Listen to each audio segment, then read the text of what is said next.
Why does the Negro leave the South? Indeed, you would feel a large part of the answer if you could be on this train, in this Jim Crow car, and share for one night the longing of these people to reach the line that divides Dixie from the rest of creation. As soon as I got on that train, I felt free. Sure, I was sitting in the Jim Crow section up front where all the coal and dust rose up, got in the windows and ruined my clothes. But the chugging of the train couldn't hardly keep up with the beating of my heart. Just behind us is a car for white people, where they can stretch out and rest their heads. They have paid exactly the same fares as we have. Some of these colored men are in the service of the United States, summoned from the far corners of Texas to fight for democracy in Europe. This is certainly a good preparation for trench warfare. We were hoping we'd see the Mason-Dixon line. I thought it would look like a line of trees with some kind of white mark in the middle. Then someone said the bridge ahead was it.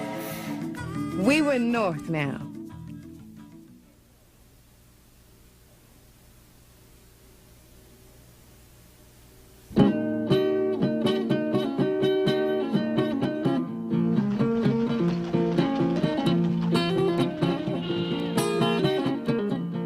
In Chicago, there were no signs that said color folks on one side, white folks on the other.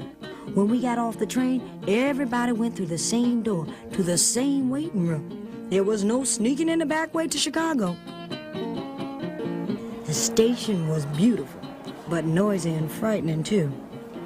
Either you found someone you knew, or you went to one of the organizations that helped settle newcomers. Right near the station was the Loop, Chicago's white business district.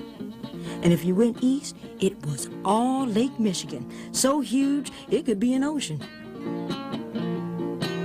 It was strange to pause before a crowded newsstand and buy a newspaper without having to wait until a white man was served.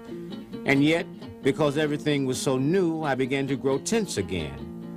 I knew that this machine city was governed by strange laws, and I wondered if I would ever learn them. Richard Wright.